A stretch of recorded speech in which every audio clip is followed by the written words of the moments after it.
Olá pessoal, tudo bem com vocês? Bem-vindo a mais um vídeo para o meu canal. Para quem não me conhece, meu nome é Amanda e eu falo um pouquinho da minha vida como tendo hepatite autoimune, tá? O que que eu sinto, como eu senti, quais exames eu fiz, o que que eu sinto hoje. E no vídeo que eu estou apresentando para vocês agora, eu vou falar como que foi a introdução do meu corticoide, o que que eu senti quando eu comecei a tomar e o que que eu senti ou deixei de sentir quando eu deixei de tomar o corticoide, porque graças a Deus neste momento ele não faz parte da minha vida, tá bom? Então, compartilhe esse vídeo com as pessoas que usam corticoide, porque acredito que, né, todo mundo aí que usa corticoide deve passar pelo mesmo sintoma. Dê like, façam seus comentários, se inscrevam no canal, que é bem importante para também, né, conseguir aumentar aí o máximo de gente atingida pelas minhas informações. E vem comigo pra gente trocar uma ideia, tá bom? Bom, antes de mais nada, eu vou estar olhando aqui para os lados e para baixo, porque eu anotei, né, para tentar ser o mais detalhista possível, tá, gente? Pode ser que eu esqueça alguma coisa, mas aquilo que me marcou muito eu coloquei aqui, tá bom? Então, eu posso estar olhando para o lado e para baixo para ver o que eu anotei. Outra coisa, desculpem aí pelo barulho, que eu estou em casa, hoje é domingo, né? Olha os trajes, desculpem aí, não está arrumada para vocês. Espero que um dia eu consiga, né? Ficar aí arrumadinha para vocês, mas vida real, gente. Moletom, tá frio, tô em casa, tô aproveitando essa luz aqui maravilhosa do sol que hoje tem. E não se preocupe com os barulhos, né? Me desculpe pelos barulhos, porque vizinho sabe como é, tem cachorro, né? Tem gente mexendo com furadeira e tudo mais, mas vamos lá para o que interessa, né? Bom, antes de eu começar a falar com vocês quais foram os meus sintomas com relação à entrada do corticoide no meu organismo, eu vou falar o que eu senti antes, que me levou a procurar um médico, porque acho que é importante, né? As pessoas começarem a se conhecer ou começarem a se perceber quando há algo de errado. Por que eu tô falando isso? Quanto mais rápido a gente procurar ajuda, né, mais rápido será o tratamento. Óbvio que, né, que eu sei que há vários fatores relacionados a isso. Eu também não procurei ajuda médica rápida, então não quer dizer que a gente, né, perceba os sintomas que a gente vai procurar logo o médico. Mas enfim, primeira coisa que eu senti foi enjoo e náusea. Mas eu sempre fui uma pessoa que enjoei muito, né? Acordava enjoada, às vezes me dava um enjoo no meio do dia. E assim, não tinha nenhum motivo aparente. Eu não estava doente nem nada, meu estômago era enjoado, né? Às vezes dava uma náusea, principalmente perto de menstruar. Então, pra mim, tava tudo certo. Não me atentei a isso no momento, tá? Então, deixei, vida que segue, né? E fui embora. Mas, além dos enjoos e as náuseas que, né, continuaram durante alguns dias, me apareceu um cansaço, né? Um cansaço estranho, querendo ficar na cama, parecia uma preguiça, mas depois eu percebi que não era uma preguiça, era cansaço mesmo. E muito sono, gente. Um sono muito excessivo. Assim, de eu dormir mais cedo, coisa que eu não fazia. Eu sempre gostei de dormir tarde, sempre, sempre, sempre na minha vida. E acordar tarde, mas, né, como uma assalariada que sou, não posso acordar tarde todas as vezes que eu quero. Mas sempre dormir tarde, independente se eu fosse acordar cedo ou não. Tarde que eu falo assim, meia-noite, 1h da manhã, tá? E eu passei a querer dormir 9h30, 10h, já queria estar na cama dormindo, coisa que eu nunca fiz. E isso me acendeu, né, uma luz no sentido de falar assim, nossa, né, tem alguma coisa de errado. Se eu tô com tanto cansaço, com muito sono, né, então pode ser que eu vou pegar uma gripe ou algo do tipo. Só que aí, além de tudo, eu passei a dormir demais, mesmo sem perceber, né. Tava no começo da pandemia, foi no final de abril de 2020. Então, tinha acabado de entrarmos em lockdown, né? Estávamos todos dentro de casa. Então, tinha essa possibilidade de dormir. Então, sempre quando eu via que tinha uma brecha para eu dormir, eu dormia. Gente, nem grávida eu fiz isso. Nem grávida nem sono eu sentia, pra falar a verdade. E aí eu nem me liguei. tava com sono, eu dormia, falei assim, mas mesmo assim achava estranho. Falei assim, vou aproveitar que eu tô com... Até quando eu dormia à tarde, a primeira vez que eu dormia à tarde, eu falei, nossa, eu não vou dormir à noite, né? Dormir à tarde foi a noite que eu mais dormi. E aí, conforme foi passando os dias, né, além, né, desses enjoos, dessa náusea, do cansaço e do sono, me apareceu uma fadiga muscular muito importante. E assim, eu não conseguia andar muito tempo, eu não conseguia varrer uma casa por muito tempo, porque eu já queria sentar, eu sentava e descansava, né, e eu ia lavar uma louça, tinha que sentar. Esse cansaço, ele estava localizado aqui na lombar, gente. E era um cansaço tão estranho que aí comecei a me preocupar, né? Não era uma dor, era um incômodo, né? Parecia que ali, parecia que ia soltar. Era estranho, gente, eu não consigo explicar pra vocês. Mas era um cansaço que começou a me acender uma luz de que podia ser algo que eu não tava dando importância, mas fiquei me observando, tá? Eu sentia essa fadiga muscular, principalmente na lombar, como eu já falei, e nos braços. Eu não conseguia ficar muito tempo, né, segurando alguma coisa ou fazendo alguma coisa com os braços. Comecei depois, né, isso eu já tinha o quê? Eu tinha me observado, já tinha uns 10 dias, 2 semanas e meia.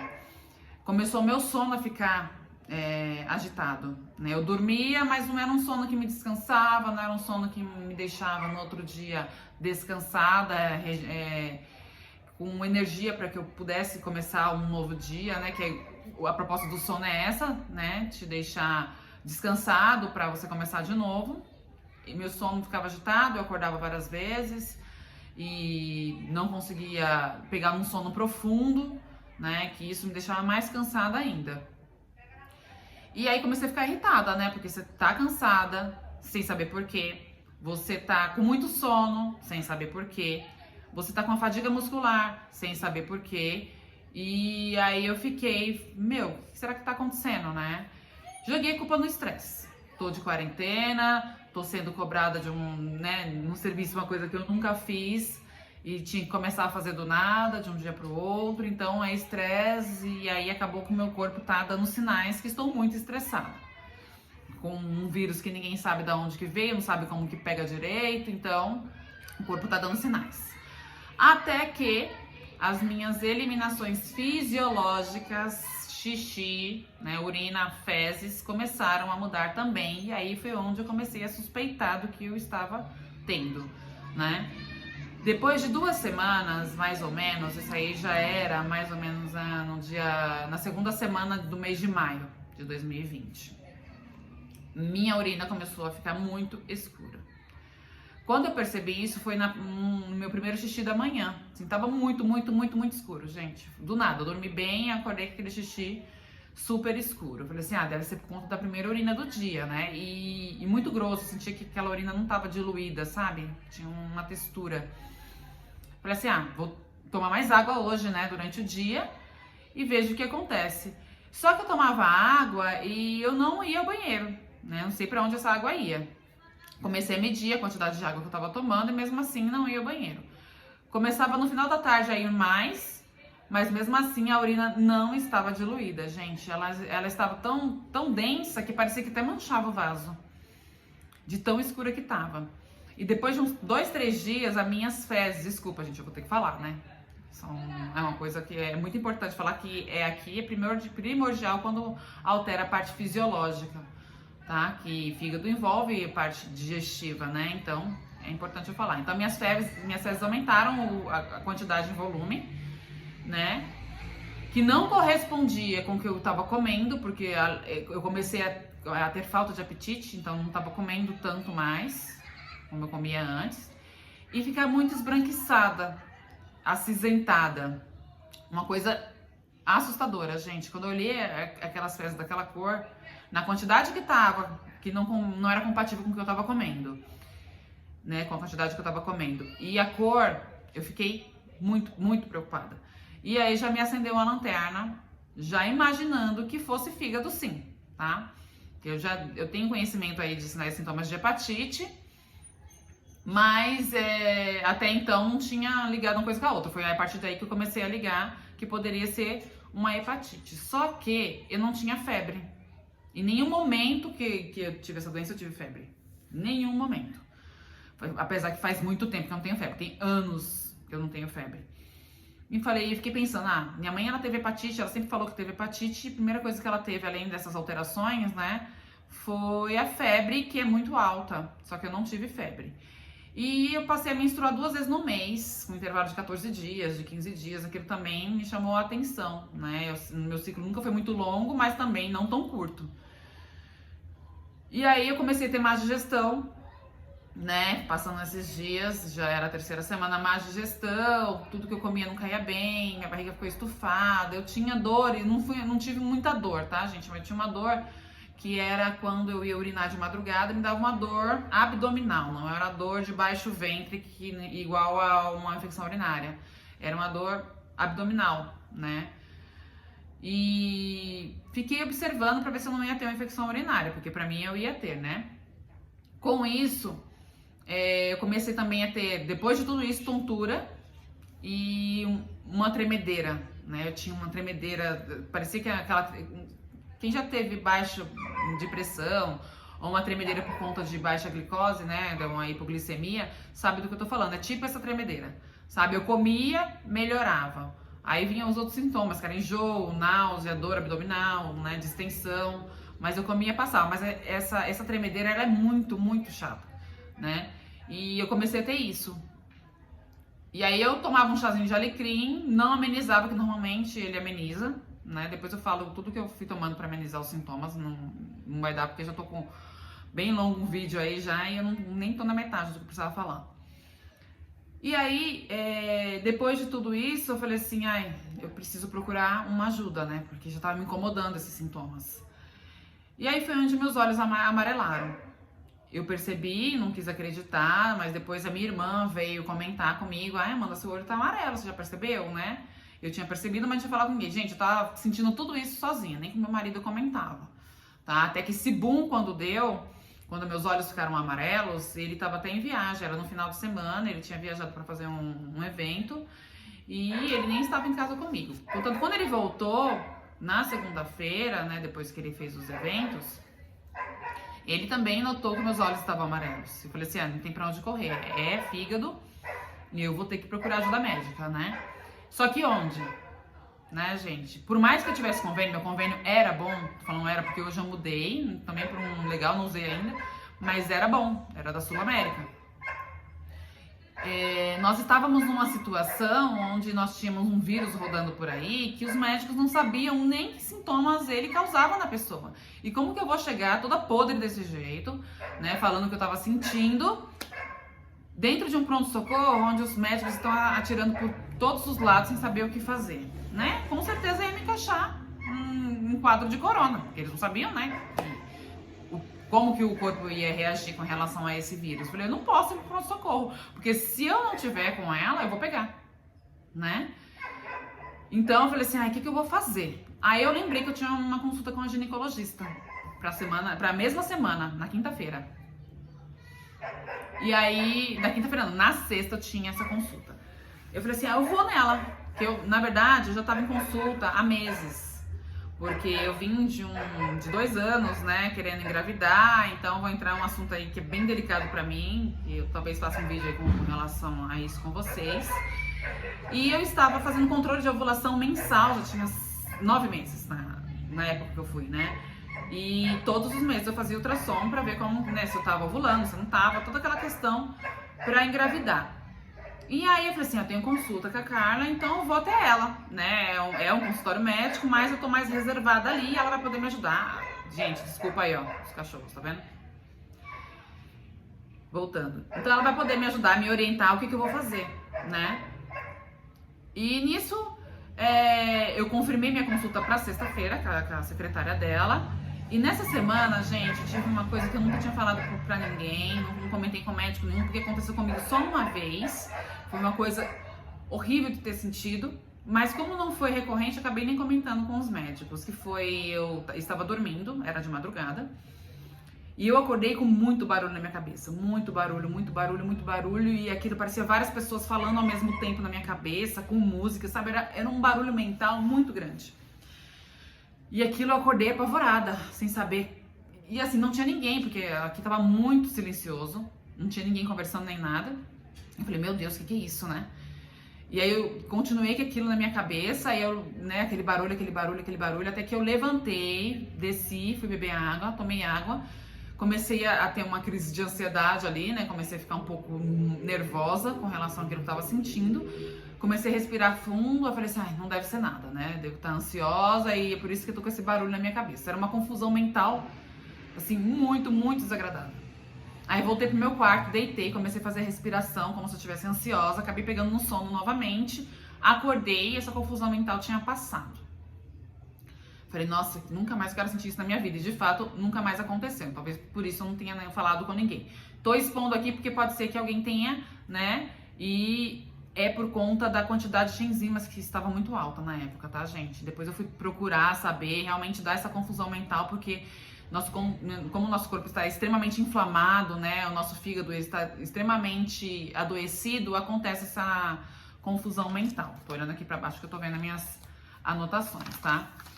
E aí eu fui até minha médica, comentei tudo com ela, né? Falei, doutora, eu tô aqui, não tô grávida, preciso pegar até a guia pra fazer de novo o acompanhamento com relação à ovulação, mas eu tô vindo aqui por outro sentido, né? Por outro motivo. Que eu tô com isso, relatei o que eu relatei aqui pra vocês e meus olhos estão amarelados. Ela falou assim, realmente tá, deixa eu te examinar, né? Fez lá todo o exame de parte abdominal. E ela falou assim, Amanda, pelo meu toque, seu fígado tá no tamanho normal, seu baço tá no tamanho normal, então o que eu vou fazer? Vou te passar uma ultrassom de abdômen total, pra verificar como que tá tudo aí. Todos os exames de sangue que você tá acostumado a fazer, né, mensal, e mais um pouco em relação a rim e a fígado, né, e com relação a toda a parte digestiva, eu tô passando pra você. Você me manda os exames, mas procura um gastro. Tá bem, falei, foi lá que eu fiz tudo isso. Isso era na sexta, no sábado eu fui fazer os exames, né? E aí ela falou assim pra mim, na época eu tava tomando polivitamínico, ai meu Deus, a bateria vai acabar. Tava tomando polivitamínico por conta que eu queria engravidar. E aí ela falou, suspende, só fica com medicamento de pressão, porque eu tava com pressão alta, já tava tomando um medicamento para pessoas que queriam engravidar, que era metildopa e o Nefedipress. Depois eu vou falar um pouco desses medicamentos também colaborou para essa situação. E só suspende vitamina, tá? Me manda os resultados. Foi o que eu fiz. No sábado eu colhi todo o material para fazer os exames, fiquei lá procurando, né, ver se saía, só que como era um sábado, acabou que o resultado acabou saindo só na segunda-feira. Quando eu olhei os resultados, gente, até eu mesma fiquei apavorada sem saber que sentido era aquele. Sempre fiz meus exames de sangue pelo A+, e todos os laboratórios, eles têm uma referência de até onde é normal, né? Teoricamente normal. De uma referência de 32 de TGO e TGP, eu tava com um TGO de 940 e um TGP de 880, fora os outros exames hepáticos que estavam todos alterados, assim, ao extremo, gente, ao extremo. Quando eu mandei esses resultados para a doutora Carla, ela ficou hiper preocupada. Aí ela me chamou no WhatsApp e falou assim, olha, Amanda, eu achei que realmente estaria, né, tudo alterado, mas não ia imaginar que estaria tanto. Então, esquece gastro, procura um hepato, urgente. Isso era uma segunda-feira. E aí acabou que ela falou assim, eu vou te deixar outras guias para você repetir os mesmos exames, né? E você leva tudo pra médica. E assim eu fiz. Quando completasse uma semana, que era na mesma sexta-feira daquela semana, eu colheria todos os exames, né? No domingo, no sábado, na verdade, desculpa aí a confusão. Tô falando até rápido, porque eu tô preocupada, já tô com 20 minutos de vídeo. Então, acabou que eu fiz uma semana depois, né, os exames. E depois desse tempo, eu já tinha conseguido marcar também para a próxima terça, que essa minha médica, ela só atende dia de terça, a hepatologista.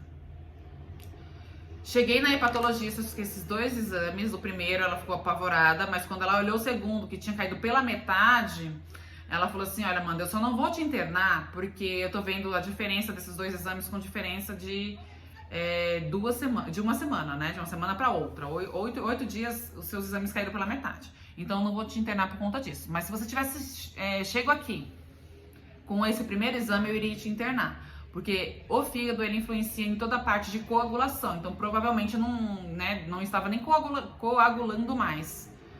Então era muito importante ela ficar de olho nessa coagulação se eu tivesse com aquela quantidade de enzimas hepáticas e tudo mais alterado do jeito que estava.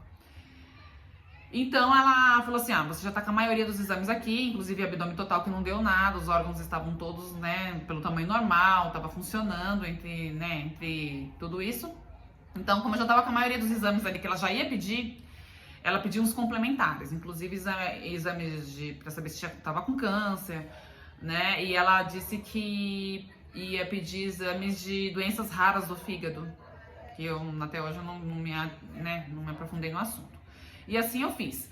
E ela falou assim, você vai pra casa, mas você vai ter que me prometer que durante esse tempo que a gente tá, controlando essas enzimas, você vai ter que estar aqui toda semana, toda terça-feira, para que eu acompanhe esses exames de perto. E você vai colher o exame no domingo, porque ela queria o mais próximo possível, né, do dia que eu fosse lá. Me comprometi e foi o que eu fiz, né? Eu colhi o exame no domingo e ia pra lá na terça. Colhi o exame no domingo e ia lá na terça pra ela ver esses exames como que se estava baixando ou não. E graças a Deus ia baixando.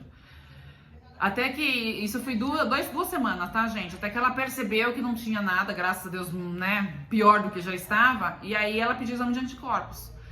E aí ela estava trabalhando com duas linhas de raciocínio. Ou era doença, né, uma hepatite autoimune, ou era uma hepatite medicamentosa por conta das vitaminas que eu estava tomando e do metildopa, né? Que o metildopa, ele também causa essa hepatite medicamentosa. Contanto que tem mulheres grávidas que tomam, que passa com ela, inclusive. Depois eu faço tem que fazer um vídeo com relação a isso, sobre o meu caso, tá, gente? Deixar bem claro sobre o que eu passei. Aqui é sobre o que eu passei, sobre o meu caso. Comecei com corticoide, mesmo ela sem ter o diagnóstico fechado de hepatite autoimune, tá? Por quê? Ela falou que precisava dar esse choque no meu organismo para que ele voltasse, né, a funcionar, esse fígado voltasse a funcionar, para que ele não me deixasse com esses sinais e sintomas e voltasse a funcionar da forma que ele deveria.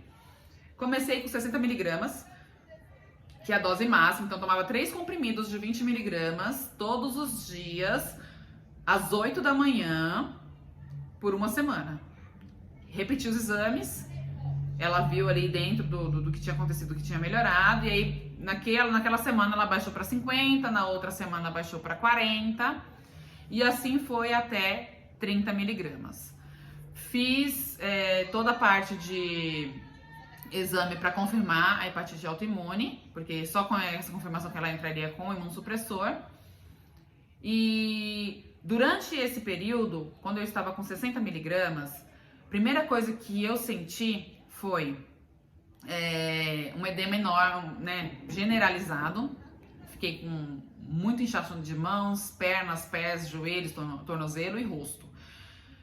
Estourou um monte de espinha no meu rosto, no meu colo e nas minhas costas. Depois de um passar de alguns dias, minha pele ficou muito oleosa, cabelo muito oleoso. Muita sede, gente. Tinha muita sede. Eu bebia, acho que uns 3 litros de água por dia e não passava sede. Consequentemente, né, por conta até do inchaço, eu comecei a ir muito ao banheiro. Principalmente de madrugada, gente. Era desesperador. Pensa numa pessoa que não era de ir ao banheiro, né? Eu nunca fui muito de fazer xixi. E você ter que ir, eu cheguei a contar, gente, sonolenta, querendo dormir 8 vezes ao banheiro durante a madrugada. E de novo, gente, eu dou graças a Deus que isso aconteceu na pandemia, porque senão eu não teria forças para trabalhar no dia seguinte. Porque se levantar de hora em hora para ir ao banheiro, e tinha urina, gente. E eu, durante a madrugada, eu tomava 1,5 litro de água, porque eu deixava aquela garrafa de água de 1,5 litro, eu tomava ela inteira, porque eu sentia muita sede, então não tinha o que fazer. Né, os médicos, até eu tinha comentado com eles, eles não souberam me falar por que eu tava indo tanto ao banheiro, nem por que de tanta sede, só que era para tomar cuidado para não perder potássio e também não me desidratar indo tantas vezes ao banheiro, né? Então, por isso até que eu tomava mais água. Uma coisa que eu já vi alguns vídeos, né, que eu também fui procurar informação que não tinha, também eu fui atrás, não tinha muita coisa para me apegar. Mas algumas meninas relataram que perderam o sono porque tomavam corticoide. E um dos efeitos colaterais do corticoide é realmente o sono, gente. Que as pessoas elas ficam com insônia. Eu não fiquei. Dei graças a Deus por isso, porque o sono é muito importante pra gente, né, se recuperar. E meu sono ficou normal, né? Eu dormia bem. E se não dormisse, eu ia procurar ajuda pra dormir, porque precisa dormir. Cabelos, enquanto eu tava até 30 miligramas, 20 miligramas, ele não caía um fio. Depois que eu passei a tomar 20 miligramas, voltou ao normal, que ele sempre foi de cair, tá, gente? Caía muito, ele voltou ao normal, caía bastante, deixou de ser tão oleoso, mas caía muito, voltou a cair novamente. Assim que eu tomei os 60 miligramas de corticoide, minha menstruação, pro meu desespero, parou. Eu fiquei 4 meses sem menstruar, até eu chegar nos 30 miligramas de corticoide. 30, 20 miligramas, agora não me lembro ao certo, tá, gente? Mas foi numa dose menor. E eu digo meu desespero por quê? Porque você pensa você querendo engravidar e você me vem com uma doença grave dessa, né? Você tentando engravidar já não pode ficar doente de jeito nenhum. E ainda mais ficar com uma doença dessa, e essa doença ainda faz você tomar medicamento que você para de menstruar. Eu nunca deixei de menstruar, a não ser quando eu engravidei da minha filha. Depois disso eu nunca parei de menstruar, gente. Mas assim, aí você coloca altas doses de corticoide no seu corpo, você entra num estresse generalizado, já por tudo que estava acontecendo, e pelo desconhecido de você estar doente, né? E fora a sua inflamação, né, extrema que você tá no corpo. Óbvio que os hormônios femininos iam ser afetados, né? Então, só que naquele momento eu não tava pensando dessa forma. Depois disso, eu senti a minha boca muito seca, de ficar rachada, machucada. Então, tinha que hidratar muito a minha boca, muito mesmo, e assim, várias vezes ao dia. Fiquei também com um inchaço no joelho, né? Que eu sentia que era um inchaço diferente. Dor, eu não conseguia agachar, né? Não sei se tinha muito líquido aqui armazenado. E sentia ranger. Até pouco tempo eu sentia na hora que eu sentava para ir ao banheiro, na hora que eu sentava para fazer alguma coisa, sentia, ouvia, né? Sentia e ouvia os joelhos rangerem. Deve ser isso a palavra. Sentia aquele barulho de osso, sabe, gente? Parecia que tava estilhaçado, né? Sentia aquele barulho. Cãibras, muita cãibra, sentia muita cãibra nos pés, na sola do pé, na panturrilha, muita cãibra mesmo. Comentei com os médicos, eles também não conseguiram me... Tô falando porque teve gente que perguntou aí, né, o que eles disseram, não souberam falar o porquê. Fiz exames dos minerais, principalmente do potássio, tava dentro do esperado, né, que o meu cardiologista pediu. Mas não sabiam dizer o porquê das cãibras. Até hoje eu tenho, tá, gente? Mesmo sem o corticoide. Tô olhando aqui pra baixo que eu tô vendo aqui, se não tô esquecendo de nada. Tô até falando mais rápido porque olha o tanto de tempo que eu tô falando aqui. Espero que vocês tenham paciência de ouvir tudo. Depois, a minha pele ficou bem fininha, né? E bem macia. Eu não fiquei com pele ressecada. Pelos... Eu senti que dá pra ver mais nessa região aqui, mas não era uma coisa grossa, tá, gente? Aqueles pelinhos mais fininhos, mas tinha bastante. Bigode eu sempre tive muito, então, né, se intensificou, não sei te falar pra vocês se intensificou ou não, que eu sempre tive muito bigode. E hematomas. Tinha hematomas muito nas pernas, né? Vira e mexe parecia um roxo, mas não era um roxinho, eram hematomas bem significativos. Acredito que, né, por conta do corticoide também. Cárie, gente, eu fui começar, eu sempre, né, fui ao dentista, né, sempre minha parte, né, de dente estava tudo ok. Não pude fazer tratamento, depois eu venho com um vídeo falando com relação a isso. Mas apareceu cárie com uma coisa que não era de costume. Meus dentes, eles são um pouco amarelados, mas eu não tenho obturações, não tenho canal nenhum. E apareceu uma cárie, comentei com a dentista, ela falou que era comum, né, a gente quando faz tratamento com corticoide por muito tempo, em doses altas, alterar toda a parte de pH da boca e acabar que a gente não consegue, né, aquelas pessoas que não têm tendência ou quem tem tendência a cárie, acaba ficando pior. E aí o que ela me receitou fazer bochecho com bicarbonato para diminuir essa acidez da boca. Eu também vou vir num outro vídeo falando o que eu fiz, né, com relação a tudo. Pra ficar mais fácil, que já tá longo, como eu já falei, né? Outra coisa, gente, que eu vou falar aqui que é bem pessoal, né? Mas eu preciso falar, principalmente com relação às mulheres, a secreção vaginal, gente. Mudou o cheiro, ficou com odor, não a coisa, nossa, podridão. Não, mudou o cheiro. A gente sabe qual é o nosso cheiro, né? Não era o nosso cheiro natural. Ficou tipo um cheiro de ovo, sabe? Não era uma coisa tão... não era tão forte, mas era cheiro de ovo. Era o que eu sentia, era um cheiro de ovo. A secreção ficou um pouco esbranquiçada, né? Candidíase, gente, era uma coisa enlouquecedora. Tinha muita candidíase e algumas vezes ou outra, dentro desse período de tratamento, a vaginose, que já é a infecção em si.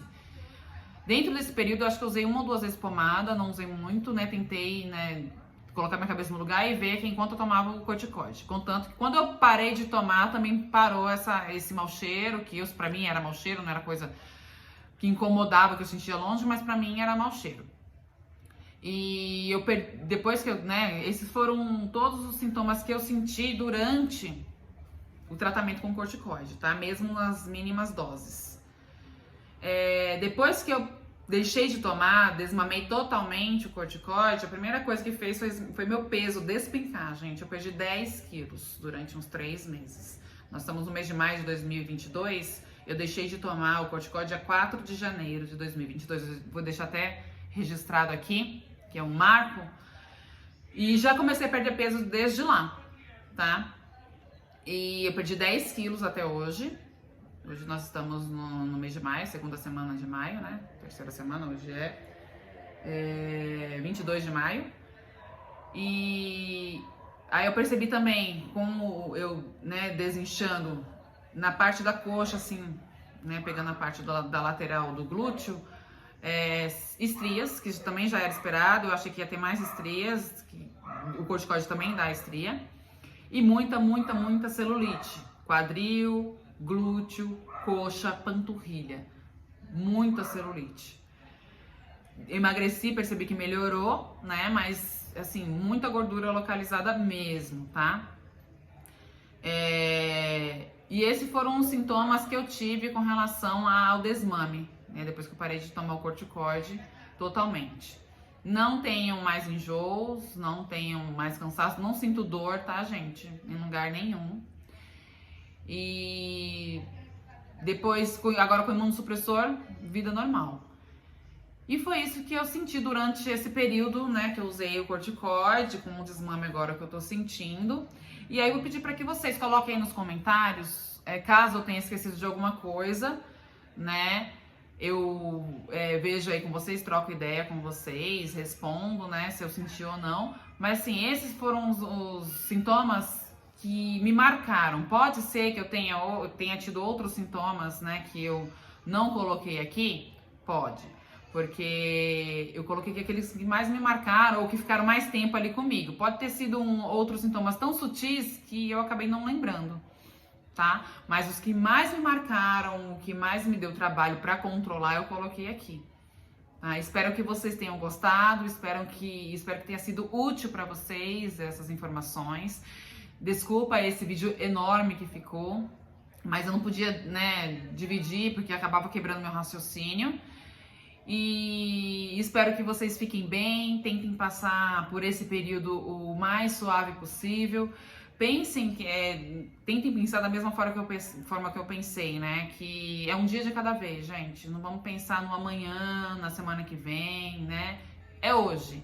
Tomei o meu corticoide hoje, de hoje já foi a menos um dia. Pensem que é ao menos um dia. Eu tomei 1 ano e 5 meses.